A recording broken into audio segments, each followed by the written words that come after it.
ایک زمانہ تھا، ایک درخت کو لوگ پوجنے لگے، تو وہاں ایک صوفی تھا، عبادت گزار تھا، شب زندہ دار تھا۔ اسے پتا چلا کہ لوگ درخت کو پوج رہے ہیں، تو اس کے دل میں بڑی غیرت جاگی، توحید کی غیرت ہوتی ہے، وہ جاگی اور وہ کھڑا ہوا، اس درخت کو کاٹ دوں گا جس کو لوگ اللہ کا شریک سمجھ رہے ہیں اور پوج رہے ہیں۔ ہاتھ میں کلہاڑا پکڑا اور اس درخت کو کاٹنے کے لیے نکلا۔ راستے کے اندر شیطان کھڑا تھا، اس نے کہا میں تو نہیں جانے دوں گا، اور شیطان نے راستہ روکا، اس نے پٹک کے شیطان کو زمین پہ مارا اور اس کی چھاتی پہ بیٹھ گیا۔ شیطان بہت مکار ہے اور وہ ہر ایک کو ایک طریقے سے نہیں لوٹتا، اس کے بڑے مکر و فریب اور دجل و تلبیسات ہیں۔ اس نے دوسرا طریقہ اختیار کیا، اس نے کہا جناب آپ عبادت گزار ہیں، تہجد گزار ہیں، شب زندہ دار ہیں، آپ درخت کو کاٹیں گے، لوگ آپ کے مخالف ہو جائیں گے، پھر آپ کو ان کے مقابل کھڑا ہونا پڑے گا، اور سویرے شام لڑائی ہی لڑائی، آپ کی عبادتوں کے وقت میں خلل آئے گا۔ تو آپ نے ان کی قبر میں تھوڑا جانا ہے، آپ کی قبر اپنی ہے، ان کی قبر اپنی ہے، آپ چھوڑیے ان کو۔ اور ساتھ ہی کہا کہ جب آپ مصلی اٹھایا کریں گے تو نیچے سے ایک درہم مل جایا کرے گا آپ کو، تو آپ اس سے اپنے کھانے پینے کا انتظام کر لیا کریں گے اور آپ فارغ البال بھی ہو جائیں گے۔ اس طرح باتوں میں لگایا اور وہ زاہد صاحب واپس آ گئے، نماز پڑھی، مصلی اٹھایا، درہم ملا، بڑے خوش ہوئے اور دلیلیں تراشنے لگے۔ واقعی مجھے کیا لگی، تمہیں غیر سے کیا، تم اپنی نہ بیڑو، تم اپنی قبر میں جانا ہے، جائیں وہ بھاڑ میں، مجھے کیا لگے، مجھے ان کے بارے میں کیا پوچھا جانا ہے۔ نمازیں پڑھتا ہے، ہر نماز کے بعد مصلی اٹھاتا ہے تو ایک درہم ملتا ہے۔ کافی دن گزر گیا، دل بھی آہستہ آہستہ مردہ ہو گیا۔ ایک دن مصلی اٹھایا تو کوئی درہم نہیں نکلا، پھر دوبارہ کلہاڑا اٹھایا، اٹھا، راستے میں پھر شیطان کھڑا تھا، کہا کدھر جا رہے ہو، کہا درخت کو کاٹنے جا رہا ہوں۔ شیطان نے کہا میں تو نہیں جانے دوں گا۔ اس کو تجربہ تھا کہ میں اس کو پٹک کے زمین پہ مارا تھا، یہ میرے سے طاقتور تو ہے ہی نہیں۔ اس نے پھر گریبان سے پکڑ لیا، شیطان نے پٹک کے زمین پہ مارا اور چھاتی پہ بیٹھ گیا۔ وہ زاہد صاحب پریشان ہو گئے، شیطان کو کہنے لگے کہ یہ کیسے ہوا، میرا تو تجربہ ماضی کا یہ تھا کہ میں طاقتور ہوں، تم کمزور ہو، لیکن اب تم نے پٹک کے مجھے زمین پہ مارا۔ تو کہا صاحب اس دن تم اللہ کی رضا کے لیے جا رہے تھے، آج تم درہم کے لیے جا رہے ہو۔ تو جب عمل میں خلوص نہیں رہتا تو پھر عمل نہیں رہتا، عمل میں قوت نہیں رہتی، پھر سجدے بے روح ہو جاتے ہیں، نمازیں بے ذوق ہو جاتی ہیں، صفیں کج دل پریشاں، سجدے بے ذوق کہ وہ جذب اندروں باقی نہیں۔ نماز، روزہ، حج، زکوٰۃ سب کچھ ہے باقی مگر تو باقی نہیں۔ پھر سب کچھ چلتا رہتا ہے لیکن رسم ہوتی ہے، لا یبقى من الاسلام الا اسمہ ولا یبقى من القرآن الا رسمہ۔ پھر قرآن پڑھا جاتا ہے، رسم ہوتا ہے، قرآن دل کو پھر نہیں بدلتا، اس لیے کہ رسم ادا ہو رہی ہوتی ہے۔ جب رسم ادا ہو رہی ہو تو پھر قرآن دل کو نہیں بدلتا۔ جب قرآن کے طور پہ پڑھا جا رہا ہو پھر یہ دلوں میں رنگ اتارتا ہے اور معرفت کا نور دیتا ہے اور دلوں کے زنگ اتارتا ہے۔ ہماری زندگی بڑی قیمتی ہے، ایک ایک سانس بامقصد ہونا چاہیے، لیکن ہم اپنے وقت کو کس آوارگی کے ساتھ، کس بے دردی کے ساتھ گزارتے ہیں۔ حضرت امام شافعی کہتے ہیں کہ میں نے فقیروں سے دو باتیں بڑی پتے کی سنی اور انہوں نے مجھے بڑا نفع دیا۔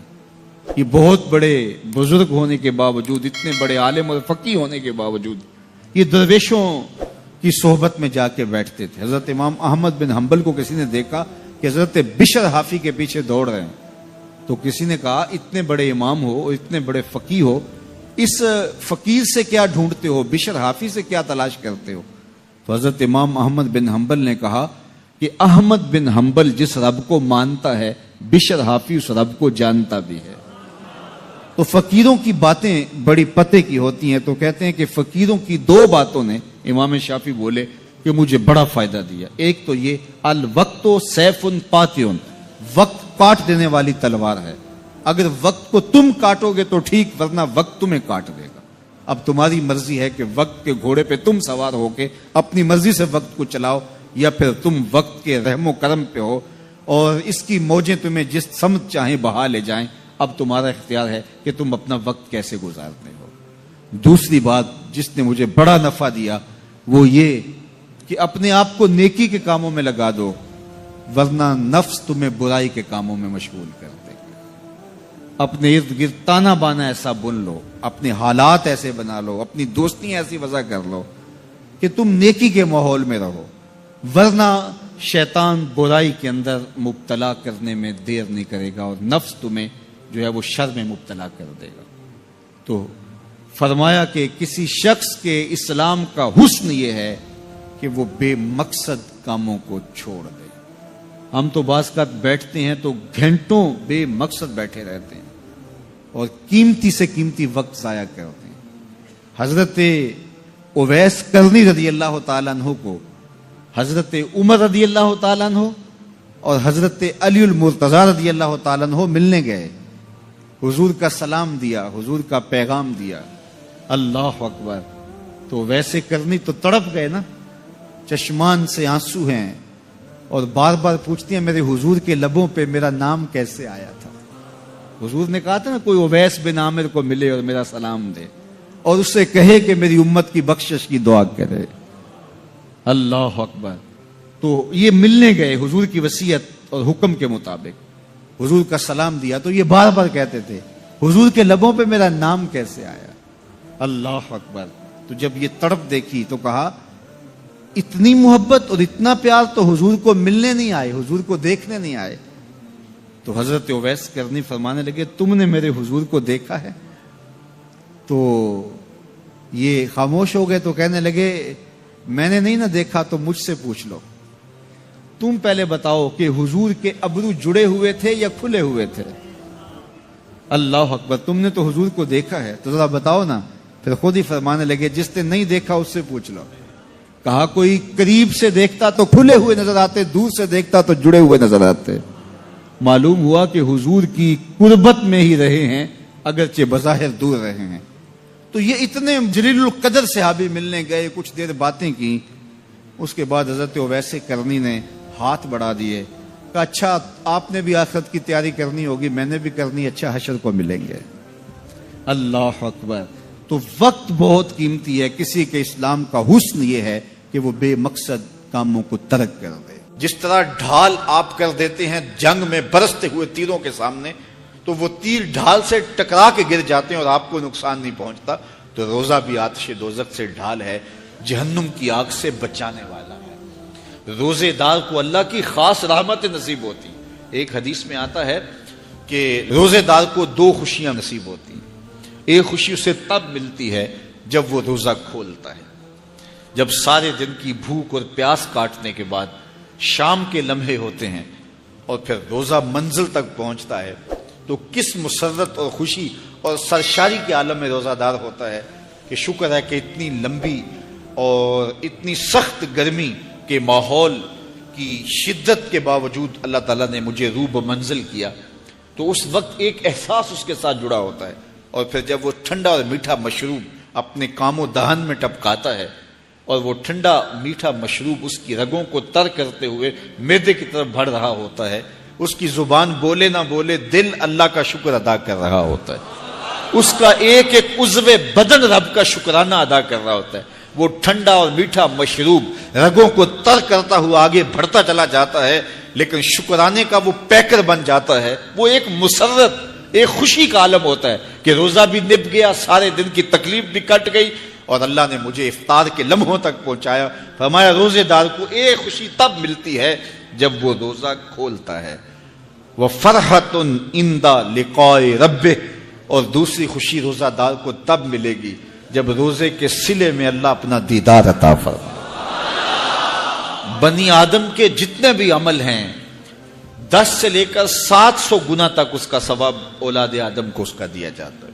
جتنا گڑ ڈالو اتنا ہی میٹھا، تو بعض کو 10 گنا، بعض کو 70 گنا، بعض کو 100 گنا، بعض کو 700 گنا، تو 10 سے لے کر 700 گنا تک بندے کے اعمال کا صلہ دیا جاتا ہے۔ لیکن میرے حضور نے فرمایا لیکن روزہ جو ہے اللہ فرماتا ہے وہ میرے لیے ہے اور اس کا اجر میں خود عطا کروں۔ جب وہ خود عطا کرے گا تو کتنا عطا کرے گا؟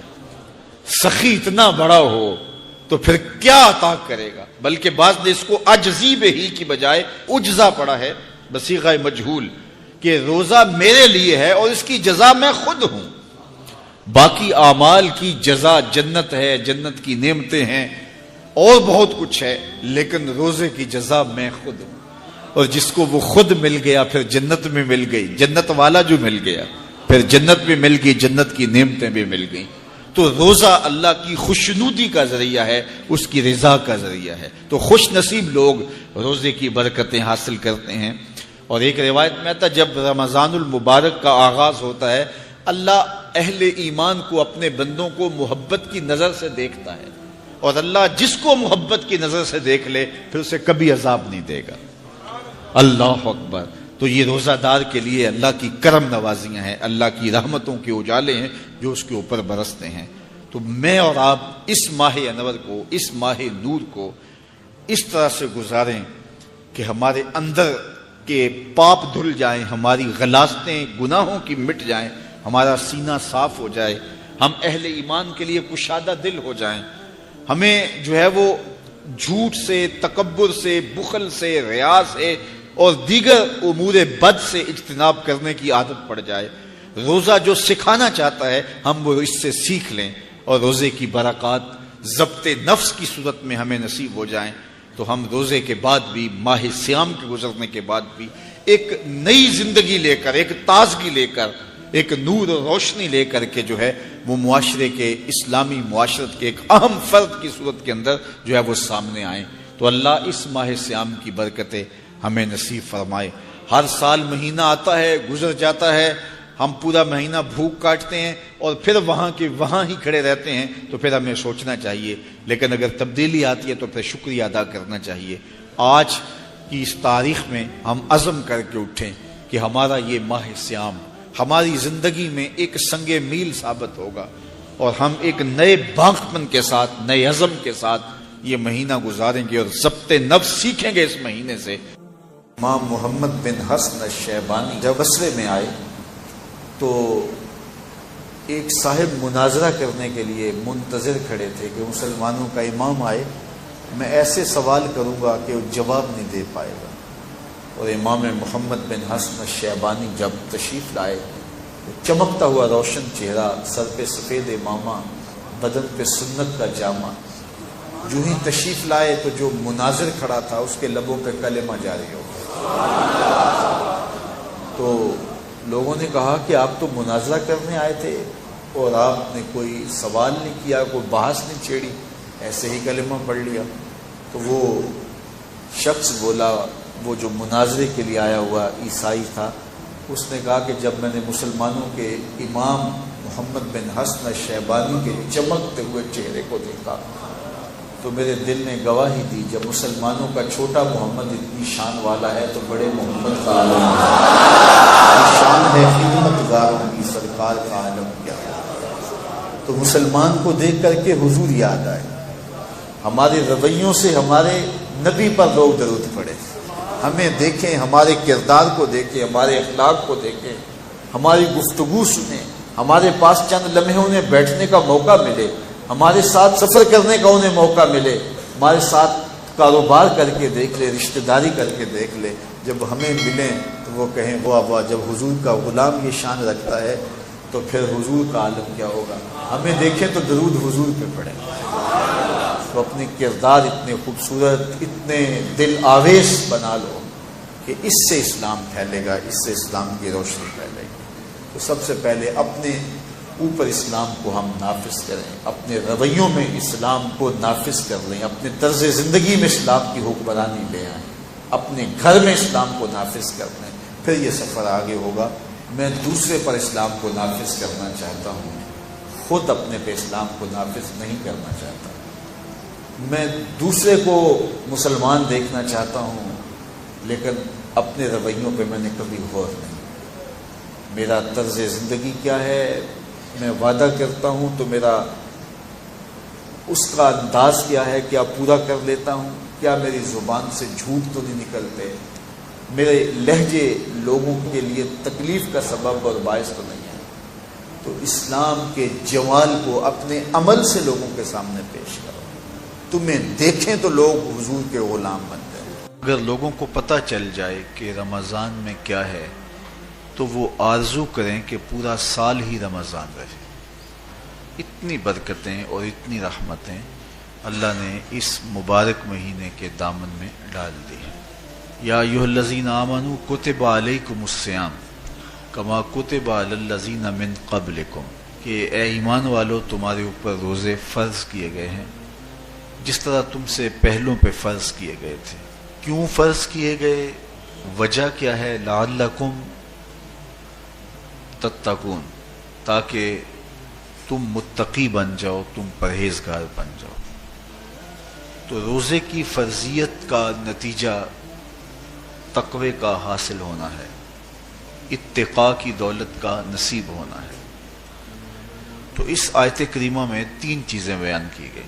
سب سے پہلی، بھوک اور پیاس سے حاصل ہوتا ہے، پیاس کاٹنے سے، بھوک کاٹنے سے کیا تقوی نصیب ہو جاتا ہے؟ صبح سے لے کر شام تک روزہ رکھنے کی تلقین کی گئی۔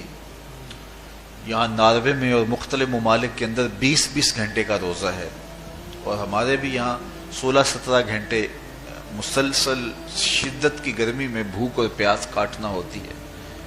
اتنا طویل دورانیہ جو بھوک اور پیاس کاٹی ہے، اس کا مقصد رزق بچانا نہیں ہے، بلکہ وَيُزَادُ فِيهِ رِزْقُ الْمُؤْمِنِ، ماہ صیام میں مومن کا رزق بڑھ جاتا ہے۔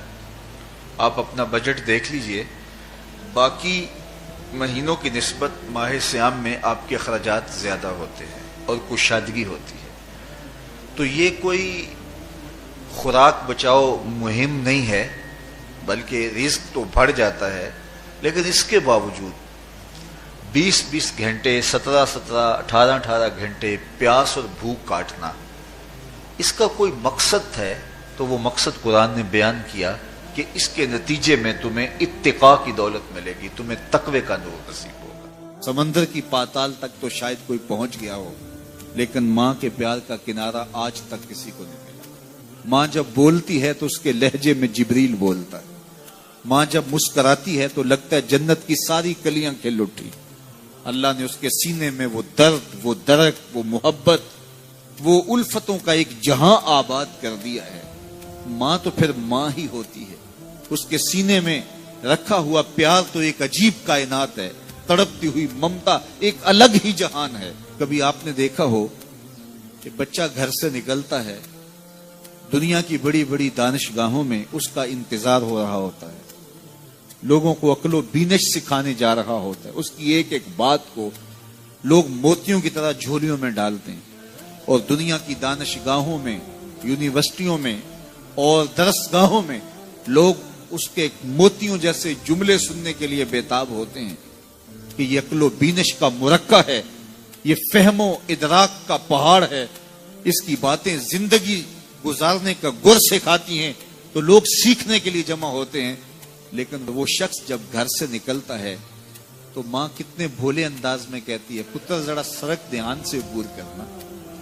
جو دنیا کو عقل و بینش کا سبق سکھانے جا رہا ہے، اس کو یہ بھی نہیں پتا کہ سڑک کیسے عبور کرنی ہے، لیکن ماں کے پیار کا روپ ہے، یہ ماں کی محبت کا تیور ہے، یہ اس کی الفت کے رنگ ہیں۔ اور جب تک بچہ گھر پلٹ نہیں آتا، بیٹا واپس نہیں پہنچ جاتا، ماں کے دل میں کھٹکا رہتا ہے اور وسواس میں رہتی ہے، اور بیٹے کے لیے دعائیں مانگتی رہتی ہے کہ میرا بیٹا خیر سے گھر پلٹ آئے۔ ماں کے سینے میں اتنا پیار کیوں ہے؟ دکھ جھیل لیتی ہے، تکلیفیں گوارا کر لیتی ہے۔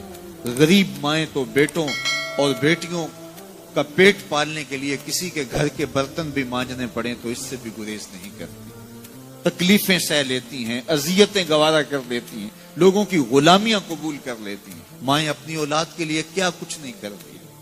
ماں کو اپنی اولاد سے اتنا پیار کیوں ہے؟ ایک ہی جواب ہے، اس لیے کہ ماں نے اولاد کو جنم دیا ہے۔ میرے جملے کو دل کے کانوں سے سننا، جس ماں نے جنم دیا ہے وہ اتنا پیار کرتی ہے، تو جس رب نے خلق کیا ہے وہ کتنا پیار کرتا ہے۔ جنم دینے والی کے پیار کا ٹھکانہ کوئی نہیں، تو جو خلق کرنے والا ہے اس کے پیار کا اندازہ کون کر سکتا؟ تو ماں گوارا نہیں کرتی کہ میرا بیٹا بھوکا رہے، تکلیف میں رہے، بیٹا بھوک میں تڑپے تو ماں بے چین ہو جاتی ہے۔ تو جو 70 ماؤں سے زیادہ پیار کرتا ہے، اس نے کیسے گوارا کر لیا کہ میرا بندہ بھوکا رہے؟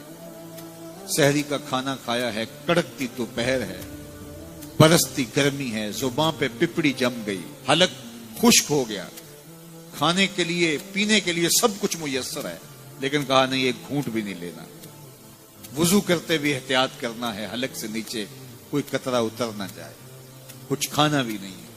70 ماؤں سے زیادہ پیار کرنے والے رب نے یہ کیسے گوارا کر دیا؟ اس مسئلے کو سمجھنے کے لیے پھر دوبارہ ماں کی آغوش میں آنا پڑے گا۔ بیٹا بیمار ہو گیا، ماں ڈاکٹر کے پاس لے گئی، اس نے دوا تجویز کی، سیرپ لکھا، وہ کڑوا تھا، بیٹا پیتا نہیں، ماں نے زبردستی اس کو لٹا لیا، اس کا حلق کھولا، منہ کھولا، اس میں قطرے سیرپ کے ٹپکا رہی ہے، بچہ چیختا ہے، روتا ہے، لیکن جو وہ قطرے حلق سے نیچے اترتے جاتے ہیں ماں کے چہرے پہ طمانینت آتی جاتی ہے۔ کیا ماں صفاق ہو گئی ہے؟ نہیں۔ ماں کی ممتا چھن گئی؟ نہیں۔ وہ جو بیٹے کی آنکھ میں آنسو نہیں دیکھ سکتی تھی، وہ تڑپتے ہوئے بچے کو دیکھ کے مطمئن کیوں ہے؟ کیا ماں کی ممتا رخصت ہوگی؟ جواب نہیں۔ تو پھر کیوں ماں اتنی خوش ہے؟ کہا بیٹا نہیں جانتا، ماں جانتی ہے، چند لمحوں کی تکلیف ہے، کچھ لہجوں کی کڑواہٹ اور تلخی ہے، لیکن یہ سیرپ جب معدے میں اترے گا تو نتیجہ شفا کی صورت میں برآمد ہوگا۔ ماں کی نگاہ اس کڑوے سیرپ پہ نہیں، ماں کی نگاہ نتیجے پہ ہے۔ کہا 70 ماؤں سے زیادہ پیار کرنے والا رب تمہیں بہت پیار کرتا ہے، لیکن بھوک اور پیاس اس لیے گوارا کروائی جا رہی ہے لعلکم تتقون، اس کا نتیجہ تقوی کی صورت میں برآمد ہوگا، تمہیں اتقاء کی دولت ملے گی، تم تقوی کا نور پالو گے۔ اس لیے یہ مہینہ ایک موقع ہے، ایک فرصت ہے، ہم اس فرصت کو غنیمت جانیں اور اپنے نفس کو قابو میں کریں۔ روزہ ہمیں بہت کچھ سکھاتا ہے، اس سے وہ سب کچھ سیکھیں اور اپنے من کو سنوارنے کی کوشش کریں، تو جب ہم تقوی کی دولت پالیں گے تو روزے کا مقصود حاصل ہو جائے گا۔ میں آپ تک حضور کے وہ 4 فرامین پہنچانا چاہتا ہوں جو لاکھوں احادیث کا خلاصہ ہے، اور ان 4 احادیث کو اگر ہم اچھی طرح اپنی روح میں اتار لیں تو ہماری پوری زندگی نور علی نور ہو جائے گی، زندگی میں روشنیاں بھر جائیں گی، زندگی میں اجالے آ جائیں گے، ہماری دنیا بھی اچھی ہو جائے گی، ہماری آخرت بھی اچھی ہو جائے گی۔ پہلی حدیث، انما الاعمال بالنیات، اعمال کا دار و مدار نیتوں پہ ہے۔ نیت اچھی ہے تو صلہ ملے گا، نیت بری ہے تو اچھے عمل کا بھی صلہ نہیں ہے۔ دوسری حدیث، حلال بھی واضح ہے، حرام بھی واضح ہے، اور حرام اور حلال کے درمیان کچھ شبے والی چیزیں ہیں، زیادہ لوگ انہیں نہیں جانتے۔ جس نے اپنے آپ کو شبے والی چیزوں سے بچا لیا، اس نے اپنا دین بھی بچا لیا، اپنی عزت بھی بچا لی، اور جو شبے والی چیزوں میں پڑ گیا گویا وہ حرام چیزوں میں پڑ گیا۔ تیسری بات، حضور نے ارشاد فرمایا کسی شخص کے اسلام کا حسن یہ ہے کہ وہ ہر بے مقصد کام کو چھوڑ دے۔ یہ اسلام کا نور اور اسلام کا حسن بندے کو نصیب ہوتا ہے اگر وہ بے مقصد کاموں کو چھوڑ دے۔ ہماری زندگی بڑی قیمتی ہے، ایک ایک سانس با مقصد ہونا چاہیے، لیکن ہم اپنے وقت کو کس آوارگی کے ساتھ، کس بے دردی کے ساتھ گزارتے ہیں۔ حضرت امام شافعی کہتے ہیں کہ میں نے فقیروں سے 2 باتیں بڑی پتے کی سنی اور انہوں نے مجھے بڑا نفع دیا۔ ایک تو یہ، الوقت سیف قاطع، وقت کاٹ دینے والی تلوار ہے، اگر وقت کو تم کاٹو گے تو ٹھیک، ورنہ وقت تمہیں کاٹ دے گا۔ دوسری بات جس نے مجھے بڑا نفع دیا وہ یہ کہ اپنے آپ کو نیکی کے کاموں میں لگا دو، ورنہ نفس تمہیں برائی کے کاموں میں مشغول کر دے گا۔ اپنے ارد گرد تانا بانا ایسا بن لو، اپنے حالات ایسے بنا لو، اپنی دوستیاں ایسی وضع کر لو کہ تم نیکی کے ماحول میں رہو، ورنہ شیطان برائی کے اندر مبتلا کرنے میں دیر نہیں کرے گا اور نفس تمہیں جو ہے وہ شر میں مبتلا کر دے گا۔ تو فرمایا کہ کسی شخص کے اسلام کا حسن یہ ہے کہ وہ بے مقصد کاموں کو چھوڑ دے۔